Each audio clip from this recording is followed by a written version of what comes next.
Uganda versus Namibia series के बीच और उसके बाद क्रिकेट वर्ल्ड लीग 2 जो आज से शुरू हुआ उसकी भी मैच न्यूज से लेकर सारी इन्फॉर्मेशन नेशनल क्रिकेट से रिलेटेड सारी अपडेट्स हम लगातार तेजी से पहुंचाने की कोशिश करते हैं। जितने रिसोर्सेज हैं अब 4 हाथ की जगह 8 हाथ का यूज़ करते हैं, जो कि है नहीं लेकिन भी यूज़ करने की कोशिश करते हैं। उसी बीच में ट्विटर पे हो, यूट्यूब के कमेंट्स पे हो या फिर फेसबुक में हो, आप में से बहुत सारे लोगों के मैसेजेस आए और कमेंट में आपने कहा कि प्रो क्लब चैंपियनशिप जो चल रही है उसमें भी आप वीडियो बनाइए, उसमें परफॉर्मेंस रिपोर्ट या फिर देखिए उनकी भी एनालिसिस करिए। तो शुरू में एक आधा तो हमें लगा चलिए शायद इतना नहीं, लेकिन उसके बाद काफ़ी ज़्यादा मैसेज आने लगे ट्विटर पे भी, और आप जिनमें से वो लोग शायद सुन भी रहे होंगे जिन्होंने हमें मैसेज या फिर कमेंट्स किए थे। खैर सीधे मुद्दे पे आते हैं। तो हमने उनसे कहा था कि हम 2-2 दिन के आपके सामने परफॉर्मेंस रिपोर्ट रखेंगे, एनालिसिस मैच के एनालिसिस तो नहीं लेकिन परफॉर्मेंस रिपोर्ट जरूर रखेंगे नेशनल प्लेयर्स के जो नेशनल टीम में खेलते हैं, चाहे वो नेपाल के हो या फिर मलेशिया के हो, दोनों टीम एसोसिएट्स है, इसीलिए उनके ही प्लेयर्स की यहाँ बात होगी। सबसे पहले कल मैच 1 जो हुआ था वो कार्स 11 वर्सेस मलेशिया 11 के बीच में हुआ था। उस टीम उसमें नेशनल प्लेयर्स जो भी थे उनकी परफॉर्मेंस कैसी रही है, आइए पहले उसके बारे में बात कर लीजिए। बिल्कुल, अगर मलेशिया के 11 को हम देखें तो वहाँ पर विरनदीप सिंह ने बहुत 66 रन की उन्होंने इनिंग खेली, जबरदस्त पारी उनके बल्ले से निकली है। अहमद फैज, जुबैर जुल्फिकर कोई चले नहीं, एक रन उन्होंने बनाया और बहुत ही खराब उनकी शुरुआत रही है इस टूर्नामेंट में। सैयद अजीज 25 रन इन्होंने बनाए हैं 21 बॉलों में, बहुत थोड़ा सा डिले स्टार्ट हुआ लेकिन थोड़ा तेज नहीं कर पाए अपनी इनिंग को।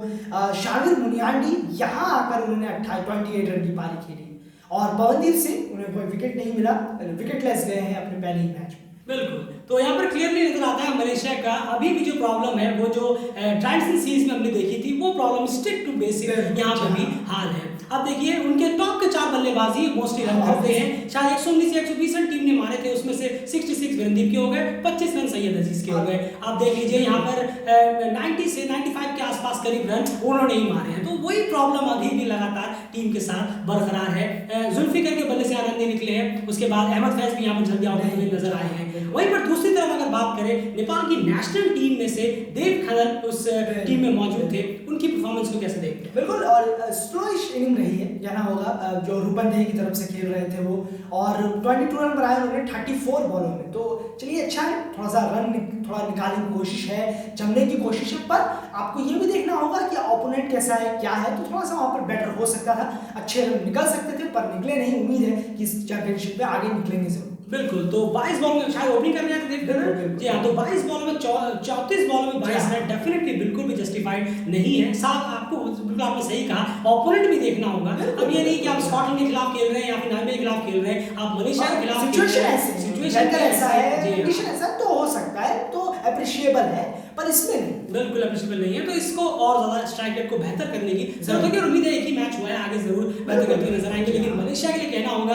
कि आप एक नेशनल टीम होकर जिस तरह से एक उस टीम से आप हारे हैं जिसमें सिर्फ एक ही प्लेयर जो नेशनल लेवल तक पहुंचा है, देव खन्ना की बात कर रहा हूं, तो कहीं ना कहीं बहुत ज्यादा डिसअपॉइंटमेंट है। कितना खराब मलेशिया खेली है वो तो खैर कहने की बात अलग है। वहीं अगर आप बात करें दूसरे मैच की, कल जो दूसरा मैच हुआ था वहां पर नेपाल के नेशनल टीम के काफी सारे प्लेयर्स इंक्लूड थे, वहां की परफॉर्मेंस कैसे कैसे रही? बिल्कुल, और जो दूसरा मैच था यानी कि नेपाल पुलिस क्लब के जो प्लेयर्स थे, पवन सराफ जी हाँ, जिन्होंने 33 रन इन्होंने बनाए हैं, अच्छी इनिंग खेली, 2 विकेट भी इन्होंने लिए, 26 बॉल में 33 बनाए, और साथ ही साथ दिलीप नाथ जिन्होंने 19 रन बनाए हैं और 18 बॉलों में, थोड़ी ज़्यादा बॉलें ली, पर चलिए आप शुरू कर रहे हैं, रन बनाना, लिखना, कोशिश करना, ये सब जारी है, मैचेस कंटिन्यू मिल रहे हैं। गुलशन झा जी हाँ, जिन्होंने 36 रन बनाए 24 बॉलों में, पर ये बात जरूर करेंगे बिल्कुल, और विकेटलेस गए, कोई विकेट इनको मिला नहीं, जो मेन काम है वो इन्होंने किया नहीं है। करण केसी 1 विकेट मिला है और रन नहीं बना पाए, 0 रन पे आउट हुए, क्या कोई बात नहीं। सागर ढक्कन 1 विकेट इन्हें मिला है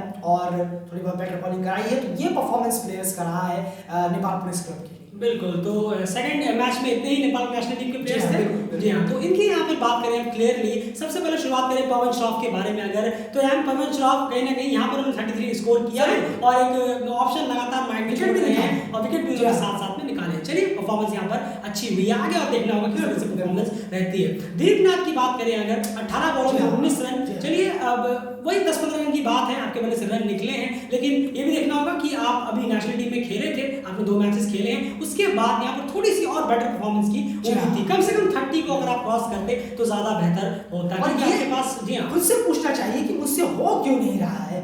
आखिर मुझसे हो क्यों नहीं रहा, दिक्कत क्यों नहीं हो रही है। ये जो टूर्नामेंट है ये एक बहुत अच्छा है, प्लेयर से क्वेश्चंस पूछना, बड़े प्लेयरों को नहीं, जो 4-5 बड़े प्लेयर हैं उनको नहीं, जो अभी टीम में आ रहे हैं उनको खुद से क्वेश्चन करना है कि मैं इसमें क्यों नहीं चल सकता, मैं इसमें परफॉर्म क्यों नहीं कर सकता, ये चीज होनी चाहिए। बिल्कुल, क्योंकि दिलीपनाथ की बात करें तो लास्ट जो फाइनल था वहां पे उनके बड़े से रन नहीं निकले, गोल्डन टैग पे आउट हुए थे, और यहाँ पर भी। चलिए अब तीसरे परफॉर्मेंस की अगर बात करें, गुलशन झा की बात करें, यहाँ पर सिंपल सी बात है। अब देखिए सोचने के जो तरीके हैं ना वो बहुत अलग है, और वही खेलने के तरीके से बहुत सारी चीजें पता चलती है। जब हमने कहा कि हम इनके परफॉर्मेंस रिपोर्ट लेकर आएंगे तो वहाँ पर एक व्यूअर ने कहा कि भाई गुलशन झा के बारे में बात जरूर करिएगा, उन्होंने बहुत बेहतरीन पेस डिलीवरीज रखी है और उन्होंने शानदार पावर हिटिंग भी करी है। अब आपकी अपनी राय है, सही राय। अब यहाँ पर एक राय हमारी ये है कि फिनिशर का जो रोल है या फिर जो नीचे आके जो रोल होता है ना, फिनिशर का वर्ड मिलना इतना आसान नहीं है। अब आप यहाँ पर सोचिए, आपने उनकी पावर हिटिंग देख ली लेकिन आपने ये नहीं देखा कि वो किस तरह से आउट हुए, आपने ये नहीं देखा कि क्या वो टीम को जिता पाए। ये सारी चीजें बहुत इंपॉर्टेंट है, और कई ऐसे मैच नेपाल नेशनल लेवल पे हारा है जहां पर फिनिशर कोई उन्हें अच्छा नहीं मिल पाया। कभी कभी करण केसी अगर नहीं चलते तो बिल्कुल भी फिनिश करने वाले प्लेयर्स नहीं निकल पाए, खास करके यंग में। आपने देखा एक ओवर में 19 रन करीब चाहिए थे, गुलशन झा है उन्होंने पहले पे चौका मारा, दूसरी को छक्का मारा, तीसरी को छक्का मारा, बहुत तारीफ है, बिल्कुल परफेक्ट रहा। 3 बॉलों में 3 रन चाहिए, आपको लगता है कि क्या गुलशन झा का वो शॉट सही था? बिल्कुल भी नहीं। यही चीजें हैं, यही चीजें मैं कह रहा था जो युगांडा के रियादत अली शाह ने दिखाई है आज के मैच में, वो कहीं ना कहीं प्लेयर्स में, बहुत सारे प्लेयर में नदारत रहती है कि आप रिक्वायर्ड रन रेट के हिसाब से खेलें, स्विंग के हिसाब से खेलें। आपको 3 बॉलों में 3 रन चाहिए थी, जरूरत नहीं थी आप 6 मारे, आप आराम से ग्राउंड के किसी भी कोने में शॉट खेलकर 2 रन निकाल के मैच को टाई कर सकते थे। हम क्या कहेंगे? बिल्कुल, और ये आपने बिल्कुल सही कहा, ये बहुत ही लैग करता है, बहुत प्लेयरों में ये नहीं होता, बहुत प्लेयरों में इतना ज्यादा ये कॉमन सेंस की बात होती है कि 3 पे 3 चाहिए तो मुझे मारना नहीं है, 3 पे 6 नहीं लिखा हुआ है, 3 पे 3 लिखा हुआ है। तो ये थोड़ा सा बहुत दिक्कत है, जो कि कॉमन सेंस की बात होती है, और कॉमन सेंस लगाना तो ये आप सब में है, लेकिन नहीं लगाया है, ये हैरानी की बात है। गुलशन झा के लिए अच्छा खासा मैच था, जिता सकते थे, पर फिनिशर अभी दूर है भाई, बहुत बिल्कुल इतना आसान नहीं होता। फिनिशर वर्ड बहुत बड़ा वर्ड होता है। तो कहीं ना कहीं बॉलिंग की बात करें, आप भले 200 की, 250 की, आप 300 की स्पीड निकाल लीजिए, आज तक किसी ने डाली नहीं है, आप कितनी भी स्पीड निकाल लीजिए, अगर आप विकेट नहीं ले पा रहे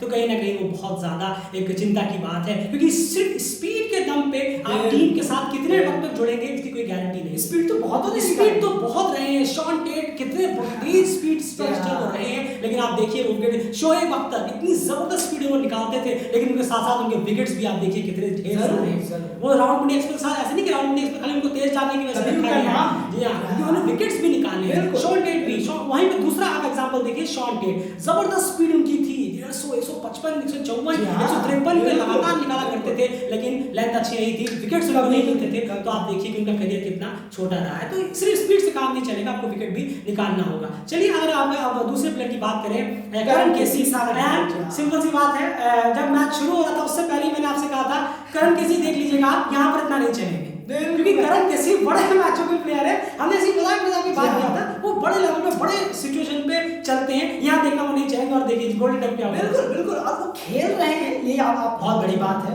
करण केसी अपने आप को एंगेज रख रहे हैं, टीम के मेंबर्स यहाँ पर एंगेज है, बहुत अच्छी बात है। यही इस प्रो चैंपियनशिप के लिए बहुत बड़ी बात है कि करण, सोमपाल और माफ कीजिएगा सारे सब प्लेयर, रोहित पटेल, सब ये सब अपने आप को एंगेज रखे हुए हैं, बहुत बड़ी बात है। खैर चलिए, करण केसी इसके बारे में बात करने की जरूरत नहीं है, वो जितने बड़े प्लेयर हैं वो खेल रहे हैं, भी बहुत बड़ी बात है, अपने आपको एंगेजमेंट रख रहे हैं। सागर डल की बात करें, चलिए उन्हें विकेट्स मिले हैं, जरूर बढ़िया है, विकेट मिले हैं, विकेट मिलते रहे तो अच्छा रहेगा, उनके लिए भी बूस्टर के तौर पर खेल रहे हैं, अच्छा रहेगा, खेल रहे हैं, वो भी अच्छी बात है कि आप एंगेजमेंट लगातार क्रिकेट में बने हुए हैं। वही अगर आप डे 2 की बात करें, डे 2 में जो पहला मैच था उसमें कोई भी नेपाल या फिर मलेशिया के या फिर कोई स्टेट के नेशनल प्लेयर्स की यहाँ बात कर रहे हैं, वो नहीं खेले थे। एक चीज मैं आपको और क्लियर बता दूं कि जो भी यंग प्लेयर्स परफॉर्म करते हैं, जो अभी तक टीम में आए नहीं है, उनके बारे में बात पहले हमने बहुत की थी, PM T20 कप में लगातार की थी, लेकिन अब यहाँ पर नेपाल और मलेशिया को मुझे नहीं लगता कि कुछ और इमर्जिंग प्लेयर्स उठाकर अपने स्क्वाड में भरने की जरूरत है। ऑलरेडी आपके पास काफी यंग प्लेयर आपने डेब्यू करा लिए हैं, तो उनको आपको बेहतर करने की जरूरत है, बजाय ये कि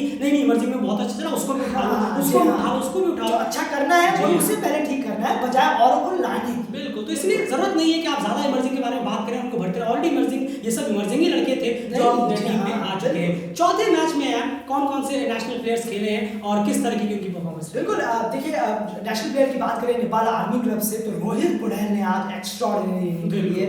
उनका अनस्टॉपेबल जो मैराथन इनिंग रनों की चल रही है वो रुक नहीं रही।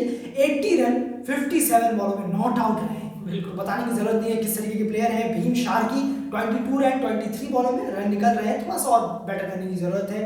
कुशल मल्ला, खैर इनके बारे में बाद में बात करेंगे। विनोद भंडारी 19 रन 20 बॉलों में इन्होंने बनाए और बहुत ही पुअर शो जारी है विनोद भंडारी के बल्ले से।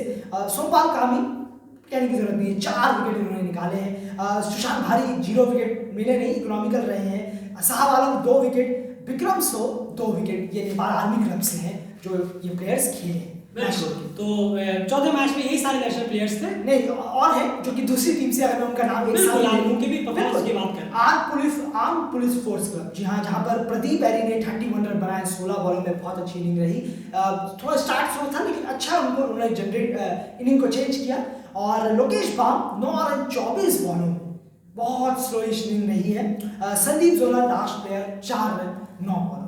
बिल्कुल, तो ओवरऑल ये परफॉर्मेंस रही है आज के इस मैच में। अगर हम बात करें मैच 4 के बारे में, अब यहाँ पर जरा इनकी परफॉर्मेंस की बात करी जाए। सबसे पहले रोहित पुड़ैल की बात करें। रोहित पुड़ैल की बात क्या करें, रोहित पुड़ैल की लगातार बात चल रही है। जिस तरह के वो फॉर्म में नजर आ रहे हैं, वो हम कहते नहीं है कि गोल्डन पीरियड जो चलता है किसी प्लेयर का, वो इनका चल रहा है। गोल्डन पीरियड ऐसे ही नहीं आ जाता।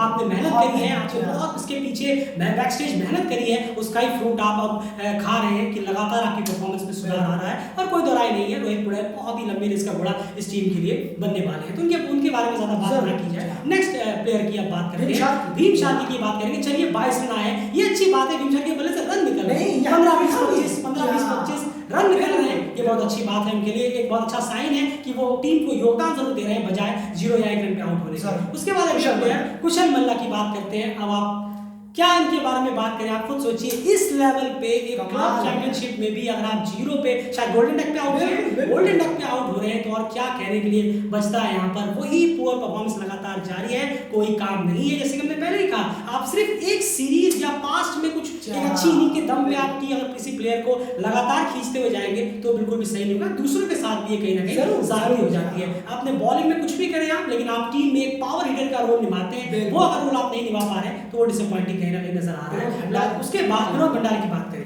अब यहाँ पर आप ये कह सकते हैं कि हमने भीम शार्की ने 20 मारे तो हम कह रहे हैं कि बड़ा अच्छा उनके बल्ले से रन निकल रहे हैं। अब विनोद भंडारी ने 19 मारे तो हम ऐसा क्यों कह रहे हैं कि खराब परफॉर्मेंस जारी है? देखिए, सबसे इंपॉर्टेंट बात है, अगर आप नेशनल टीम में लगातार थे, अगर आपको लगातार मौके मिल रहे थे और आपको आपकी खराब फॉर्म की वजह से आपको अगर बाहर किया गया है, तो आपको कुछ ऐसा करना होता है कि बोर्ड से लेकर कप्तान से लेकर कोच तक आपकी उस परफॉर्मेंस से बच ना सके और आपको टीम में वापस लाए। क्या मैं सही नहीं कह रहा हूँ? बिल्कुल, और ये हम देखते हैं कि कैसे काउंटी में, रणजी में, या फिर आप कहीं भी चले जाए शैफील्ड शील्ड में, वहां पर जब 900 रन 800 रन 700 रन बनाए जाते हैं, तब उन प्लेयरों को प्रिफर किया जाता है कि हाँ अब आप नेशनल टीम में आइए। विल पिकॉस्बी जो ओपनर थे ऑस्ट्रेलिया के, कुछ टाइम के लिए आए, उन्होंने बहुत ज्यादा शतक मारा, दोहरा शतक मारा शैफील्ड शील्ड में, तब उनको जगह मिली टीम में।